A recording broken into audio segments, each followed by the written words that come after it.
मैं जी दिखा रहा हूँ मेरे से एक और अभी लड़के का फ़ोन आया था हाँ का ना वो उसने पहले DTI का पता है क्या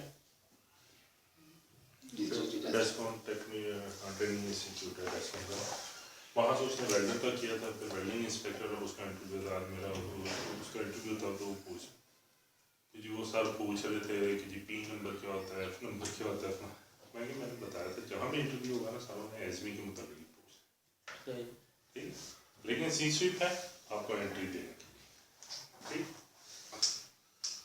इंट्रोडक्शन टू वेल्डिंग प्रोसेसेस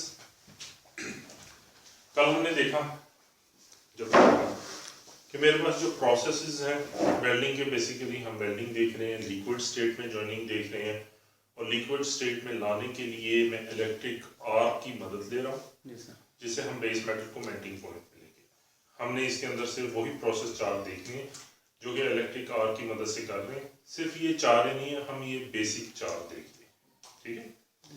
इन चारों में से तीन ऐसे हैं जो कि कंज्यूमेबल प्रोसेस है और एक नॉन कंज्यूमेबल और कंज्यूमेबल नॉन कंज्यूमेबल जो मैंने डिवाइड किया ये बेसिकली इलेक्ट्रोड बेस्ड की है कि यहाँ कंज्यूम होता है यहाँ कंज्यूम नहीं होता ठीक है। ये चारों प्रोसेस हमने कहा ये चारों फ्यूजन प्रोसेस ठीक है जबकि हमने कहा फ्रिक्शन जो है रेजिस्टेंस है ये नॉन फ्यूजन प्रोसेस। डिफरेंस क्या है या किसी भी प्रोसेस को फ्यूजन कब कहा जाता है जबकि उसके अंदर चार शर्तें पूरी हों। चार शर्तें क्या पूरी हो रही हैं कि मेल्टिंग पॉइंट अचीव हो रहा हो एटमॉस्फेरिक कंटेमिनेशन से अवॉइड करने का अमल हो रहा हो ऑक्साइड रिमूवल हो रहा हो और मैकेनिकल प्रॉपर्टीज अचीव हो रही ये चारों चीज़ें हो रही हैं तो हम उसे कहते हैं ये फ्यूजन प्रोसेस है। इसीलिए हमने कहा फ्रिक्शन जो है वो नॉन फ्यूजन प्रोसेस है वो मेल्टिंग पॉइंट पे नहीं जाता वो सॉलिड स्टेट में जॉइनिंग होती है ठीक है। रेजिस्टेंस हमने कहा नॉन फ्यूजन है क्यों उसके अंदर कोई एटमॉस्फेरिक अवॉइड नहीं हो रहा उसके अंदर कोई इम्प्योरिटीज रिमूवल का या ऑक्साइड रिमूवल का प्रोसेस नहीं तो वो नॉन फ्यूजन ठीक। फिर हमने देखा कि जी हमारे पास चारों प्रोसेस हों तो हम किस बेस पे वेल्डिंग इंजीनियर जो है वो प्रोसेस सेलेक्ट करते हैं तो वो बेसिकली टेक्निकली अगर आपके पास चारों प्रोसेस अवेलेबल हों तो बेस्ट रिजल्ट्स अचीव करने के लिए वो क्या क्राइटेरिया रखता है सिलेक्शन का तो वो सबसे पहले मटेरियल की टाइप को कंसिडर करता है उसके बाद थिकनेस को कंसिडर करता है क्वालिटी ऑफ जॉइंट रिक्वायर्ड जो है उसको कंसिडर करता है और किस पोजीशन पे वेल्डिंग होने जा रहा है उन चारों चीज़ों को कंसिडर करते हुए वो डिसाइड करता है कि यहाँ से कौन सा किस प्रोसेस से ये वेल्डिंग होनी चाहिए ठीक है। अगर हम मटेरियल की बात करें तो हमने कहा जी कि जी अगर तो स्टील है सारे प्रोसेस से अगर मेरे पास रिएक्टिव मेटल्स हैं जिस तरह के एल्यूमिनियम हो गया टाइटेनियम हो गया मैग्नीशियम हो गया कॉपर अलॉय हो गया तो इनको हम प्रेफर करते हैं बेस्ट रिजल्ट्स अचीव करने के लिए कि हम मिग या टिक से करें। मिग या टिक से क्यों करें क्योंकि मिग और टिक के अंदर जो शील्डिंग गैस है वो इनर्ट गैस होती है और वो फिर उन रिएक्शंस को काउंटर करती है ठीक है। थिकनेस की बात करें तो टिक थिन शीट्स के लिए मीडियम रेंज के लिए मेरे पास MM में भी है मिग में भी है ठीक है और थिक रेंज के लिए मेरे पास SAW हाई क्वालिटी चाहिए तो हम प्रेफर करता हूँ टिक से करूँ या SAW से। टिक से क्यों क्योंकि टिक के अंदर ऑलरेडी मिनिमम इम्परफेक्शन है टिक के अंदर एज कम्पेयर टू बाकी प्रोसेस आर्क स्ट्राइक नहीं होना टिक के अंदर मेरे पास पैटर्न नहीं होने टिक के अंदर मेरे पास स्लैग नहीं होने तो ये तीनों चीज़ें ऑलरेडी ठीक है और जी लो हीट इनपुट प्रोसेस है गुड कंट्रोल है इसलिए टिक को प्रेफर किया जाता है यहाँ SAW से भी हाई क्वालिटी अचीव होती है क्यों क्योंकि वो मैकेनाइज्ड प्रोसेस है ठीक है मतलब मैनुअल प्रोसेस नहीं। चौथी चीज हमने कहा जी पोजीशन को देखते हैं मेरे पास जो SAW है वो लिमिटेड है उसको आप फ्लैट पोजीशन में या हॉरिजॉन्टल कर सकते हैं जबकि बाकी जो है वो आप ऑल पोजीशन पे कर सकते हैं ऊपर नीचे ओवरहेड जहाँ मर्जी हॉरिजॉन्टल फिलेट्स ठीक है सर। यहाँ तक हमने कल किया था कि हमें पता चल गया कि अच्छा जी प्रोसेस किस बेस पे सिलेक्ट किया जाता है ठीक है प्रोसेस किस बेस पे सिलेक्ट किया जाता है फ्यूजन प्रोसेस क्या है नॉन फ्यूजन प्रोसेस क्या है। अच्छा मेरी duty as a welding inspector during welding क्या है वेदर में as per WPS inter cleaning, distortion control. Distortion का मतलब बिगाड़, किस वजह से आता है? तो अगर उसको सडनली पकड़ा ना गया होगा वेल्डिंग के खिंचाव की वजह से, हीट की वजह से। हीट की वजह से। ठीक है, जी सर। वेल्डिंग के दौरान जो हीट होती है वो अगर एक लिमिट से ज़्यादा आ जाए तो मेरे पास डिस्टॉर्शन आने के चांसेस। ठीक है, तो जब मैं कहता हूँ कि मैंने ड्यूरिंग वेल्डिंग डिस्टॉर्शंस कंट्रोल करनी है तो मैंने ड्यूरिंग वेल्डिंग हीट इनपुट को मॉनिटर करना है कि जितनी मुझे स्पेसिफाई है उतनी ही जा रही है, उससे ज़्यादा तो नहीं जा रही। अगर उससे ज़्यादा इनपुट होगा तो मेरे पास ये इशू आने शुरू। ठीक है जी। तो मेरे पास बेसिकली ड्यूटीज में जब हम कहते हैं कि मेरे पास डिस्टॉर्शन कंट्रोल विच मींस कि मैंने हीट इनपुट को कंट्रोल, मॉनिटर करना है। ठीक है, जी सर। ये मेरे पास जितनी स्पेसिफाई है उसी रेंज में रहनी चाहिए, ज़्यादा कम ना हो। ये ज़्यादा ना हो, जो लिमिट है उससे ज़्यादा ना हो। ठीक है, सर। हीट मेरे पास कहाँ से आनी है? आग, मैं हीट का जो सोर्स है, सोर्स ऑफ हीट है यहाँ मेरे पास, वो क्या है? Arc, electric, electric arc. ठीक है, जी। तो बेसिकली मुझे पता होना चाहिए कि ये आर्क एनर्जी क्या होती है।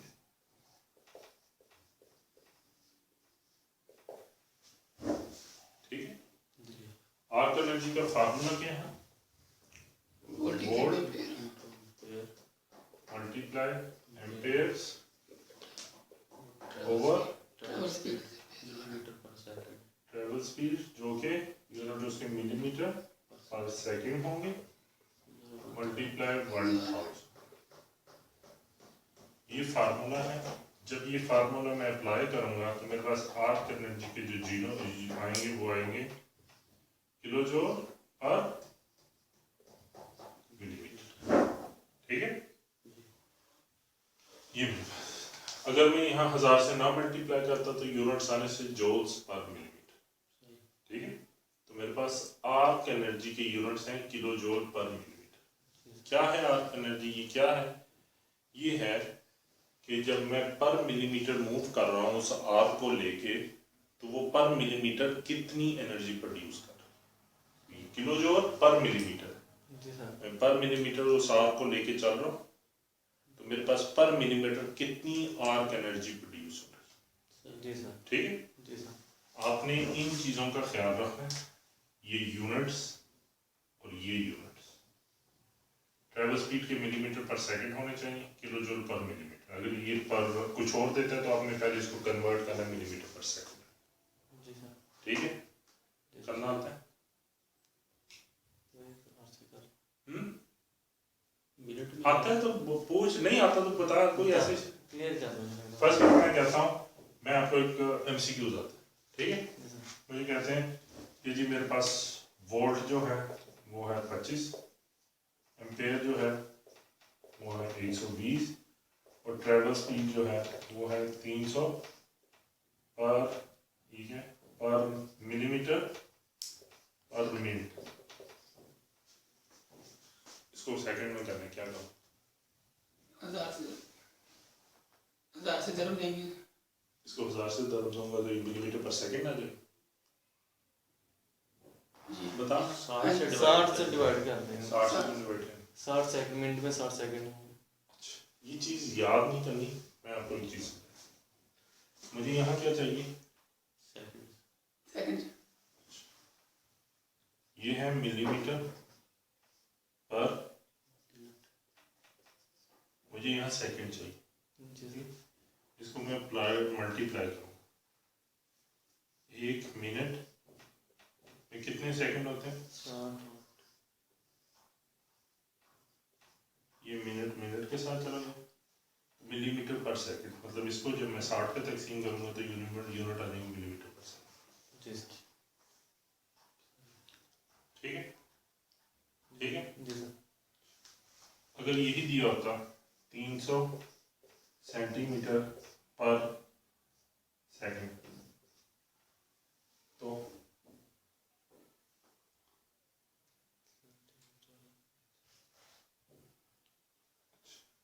एक सेंटीमीटर में 10 मिलीमीटर होता है,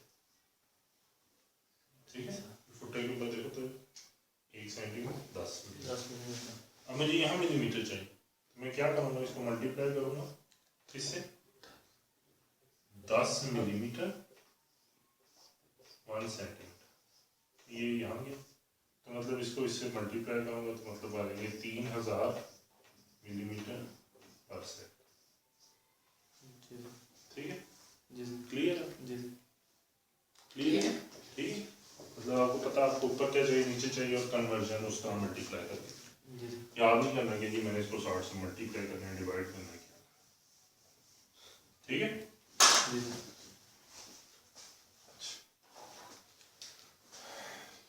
तो ये यूनिट्स का ख्याल है। जी सर। जब इस टाइम सी के आएंगे यूनिट्स देखते हो या आपने इसको ऊपर अप्लाई, जी ठीक है। इसको ट्रैवल स्पीड भी कहते हैं, या इसको दूसरा नाम दिया जाता है, इसको कहते हैं ROL। लिखो ROL मतलब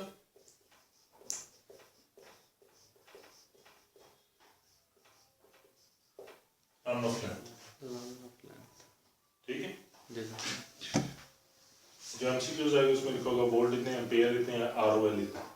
जी इसके सर। आगे लिखा होंगे यूनिट ROL, जिस तरह लिखा हुआ है 300 मिलीमीटर पर सेकंड, ये मिलीमीटर और रन ऑफ लेंथ, जी सर। ठीक है। वो ट्रैवल स्पीड। जी सर। लेकिन मैंने कहा मुझे जो चाहिए है या गर्ज है वो है हीट इनपुट से। आर्क एनर्जी कितनी एनर्जी प्रोड्यूस कर रही है, इससे गर्ज नहीं है। जी सर। गर्ज किससे, हीट हीट इनपुट। इनपुट कितनी, ठीक है। जी सर। तो मेरे पास जो हीट इनपुट है वो डिपेंड है आर्क एनर्जी मल्टीप्लाई बाय के, ठीक है। ये जो के है ये क्या है, ये है थर्मल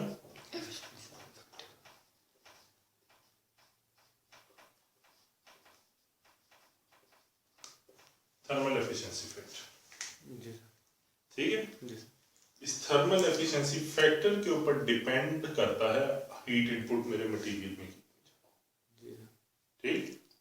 ये थर्मल एफिशिएंसी फैक्टर क्या है, ये एक रेशियो है बिटवीन मैंने कितनी बिजली खर्च की है और वो कितनी हीट में कन्वर्ट की। तो ये जो है, ये वाला जो फैक्टर है, ये मेरे पास प्रोसेस टू प्रोसेस डिपेंडेंट,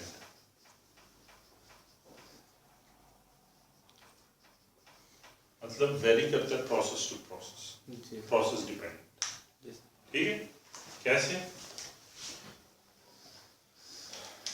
मतलब मेरे पास SMA SAW का थर्मल एफिशिएंसी फैक्टर जो है वो 1,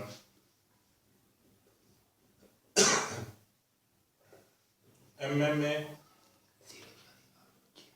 MIG MAG इन तीनों का हमारे पास 0.8 है और TIG का 0.6, ठीक। जी सर। अब इसको देखते हुए हाईएस्ट हीट इनपुट प्रोसेस कौन सा है, SAW क्यों, उसका थर्मल एफिशिएंसी फैक्टर ज़्यादा है, यानी कि वो जितनी इनपुट ले रहा है उतनी आउटपुट दे रहा है। जी सर। जितनी इनपुट ले रहा है उतनी आउटपुट नहीं दे रहा, हीट मतलब जितनी करंट ले रहा है उतनी ही इनपुट,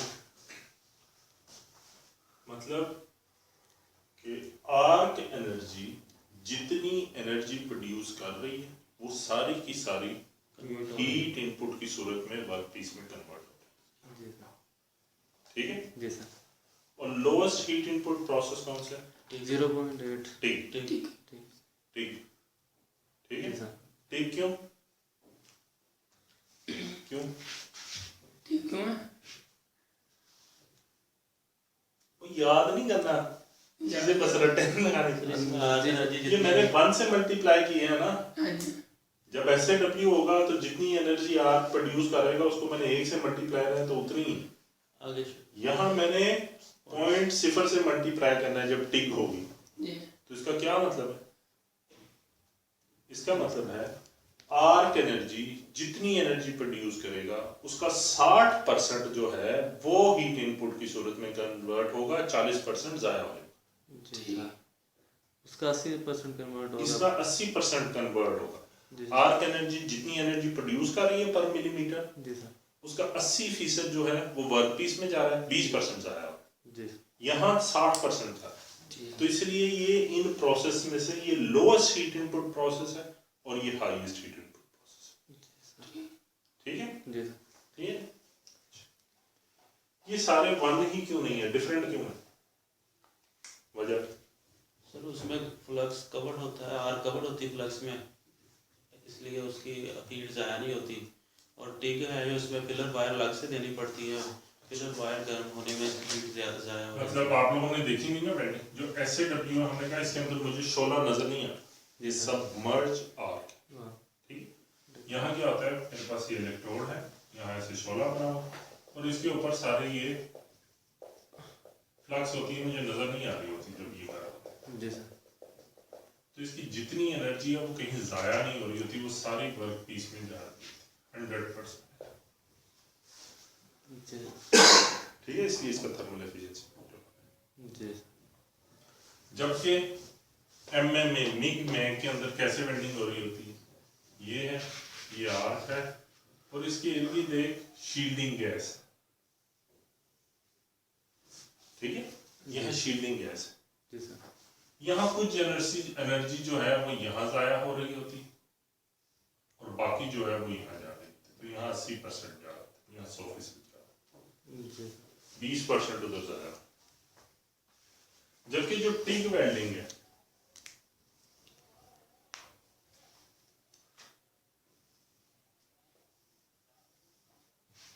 टिग वेल्डिंग अगर तो ऑटोजीनियस वेल्डिंग है तो वो इस तरह, अगर वो फिलर इस्तेमाल कर रहा हूँ वो ही होमो होगी या हेट्रो होगी, तो फिर मेरे पास एक तार भी यहाँ से होगी जो मैं बाहर से ऐसे ऐड कर रहा हूँ। जी सर, ठीक है, अब मेरे पास ये वाला जो इलेक्ट्रोड है ये कंज्यूमेबल है, कंज्यूम हो जाता है। जी। ये टंगस्टन इलेक्ट्रोड है, ये कंज्यूम नहीं होता। जी सर, तो कुछ हीट मेरे पास यहाँ जाया हो रही होती है, कुछ इसको मेल्ट करने में जाया हो रही होती है और कुछ यहाँ जाया हो रही होती है। तो यहाँ मेरे पास 40% जाया हो जाती है, सिर्फ 60% है। ठीक है, जी सर, ठीक। तो इसलिए हम कहते हैं कि जो SAW है वो हाईएस्ट हीट इनपुट प्रोसेस है। हाईएस्ट इनपुट प्रोसेस क्यों है? क्योंकि उसका थर्मल एफिशिएंसी फैक्टर 1 है। 1 का क्या मतलब कि जितनी आर्क एनर्जी प्रोड्यूस हो रही है वो 100% कन्वर्ट हो रही है इनटू हीट हीट को। और वैसा क्यों है? क्योंकि यहाँ कोई लॉसेस के चांसेस नहीं। जी सर, मिग मैग का थर्मल एफिशिएंसी फैक्टर 0.8 है। 0.8 का मतलब कि आर्क एनर्जी जितनी एनर्जी प्रोड्यूस कर रहा है उसका 80% जा रहा है और 20% जा रहा है। जी 20% जाया हो रहा है वो कहाँ? वो गैस में। जी सर, यहाँ 40% जाया हो रहा है, जो 40% जाया हो रहा है कहाँ हो रहा है? वो इलेक्ट्रोड जो नॉन कंज्यूमेबल है उसको हीट कर रहा है, इस फिलर वायर को मेल्ट करने में इस्तेमाल हो रहा है और कुछ गैसेस में इस्तेमाल। जी सर, ठीक है, जी तो ये हमारे पास लोएस्ट हीट इनपुट प्रोसेस है, ये हमारे पास। ठीक, हाईएस्ट इनपुट पोजीशन कौन सी? वर्टिकल आप क्यों? ऊपर अप करते जा रहे होते हैं तो जो जितना भी वो मेल्ट हो रहा है तो नीचे नीचे रह रहा है, इस तरह का उसमें वीविंग करनी पड़ती है। हाँ मीनिंग से तो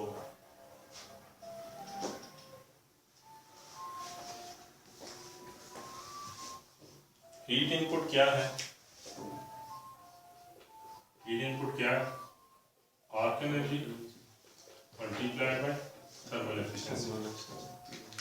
ठीक है, जी अब जब मैंने वेल्डिंग कर रहा हूँ, पोजीशन चेंज कर रहा हूँ, ये तो कांस्टेंट हो गया ना। जी ये तो शुरू में जब मैंने प्रोसेस सिलेक्ट करना था तब ये प्रोसेस टू प्रोसेस वेरी कर, जी अब ये पोजीशन टू पोजीशन तो नहीं वेरी करेगा, अब ये कांस्टेंट है। अब मेरे पास वेल्डिंग करते हो, ऐसे करूँ ऐसे करूँ ऐसे करूँ ऐसे करूँ, जो हीट इनपुट चेंज होनी है वो किस वजह से चेंज होनी है?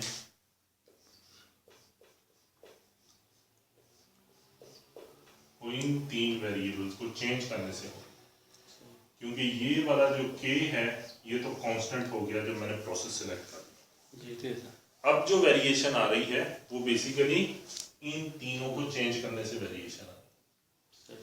ड्यूरिंग वेल्डिंग जो वेरिएशन आएगी वो इन तीनों को चेंज करने से आएगी। ये तो कांस्टेंट हो गया जब मैंने प्रोसेस सिलेक्ट, जी सर। ठीक है। जी सर। अब इनको अगर मैं देखूं तो ये मेरे पास जो है ये basically inverse proportion. Inverse proportion पता है क्या मतलब इनवर्स? मतलब ये ज्यादा होगा तो हीट इनपुट कम हो जाएगी, ये कम होगा ये ज्यादा हो जाएगी, मतलब उल्टा है। जी। ये वाली चीज जो है इसको कहते हैं प्रोपोर्शनल। प्रोपोर्शनल का मतलब ये ज्यादा होगी ये ज्यादा होगी, ये कम होगी ये कम होगी। ये उल्टा है, ये ज्यादा होगी तो ये कम होगी, ये कम होगी तो ये ज्यादा होगी। जी सर। ठीक है, इसको कहते हैं इनवर्स प्रोपोर्शन। जी सर। तो क्योंकि जब मैं वर्टिकल अप वेल्डिंग करता हूँ और वेविंग कर रहा हूँ तो मेरी ट्रेवल स्पीड स्लो होती है, तो ट्रेवल स्पीड स्लो होगी तो हीट इनपुट ज्यादा होगा। और जब मैं वर्टिकल डाउन करता हूँ तो ये मेरे पास लोएस्ट हीट इनपुट होती है, क्योंकि यहाँ ट्रेवल स्पीड ज्यादा होती है तो हीट इनपुट कम होती है। ठीक है, जी सर। समझ आई? अब समझ आई? रट्टे नहीं लगाने, ठीक है। मतलब ये बेसिकली क्योंकि इनवर्स प्रोपोर्शनल है तो ट्रेवल स्पीड स्लो होगी, हीट इनपुट ज्यादा होगी। ट्रेवल स्पीड हाई होगी तो हीट इनपुट कम होगी। जी ठीक है। जी। तो हमारे पास हाईएस्ट हीट इनपुट पोजीशन जो है वो है वर्टिकल अप और लोएस्ट जो है वो है वर्टिकल डाउन। ये हाईएस्ट और ये लोएस्ट। ये क्या पोजीशन है? Vertical upper vertical down.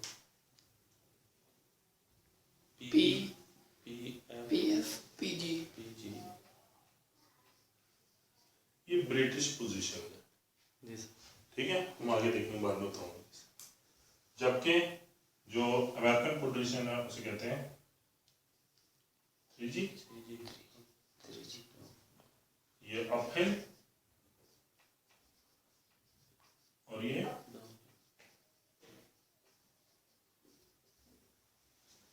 ठीक है। जी सर। तो हाईएस्ट हीट इनपुट पोजीशन क्या है? 3G अपहिल 3G डाउन है और ये 3G डाउन। वैसे अगर ब्रिटिश में बात करें PF PG, ठीक। पोजीशन आगे क्या होती है हम बाद में डिस्कसेंगे, A B C D E F G तक, ठीक। ठीक है यहाँ तक? जी सर। ये इंट्रोडक्शन वेल्डिंग प्रोसेसेस है डिफरेंट।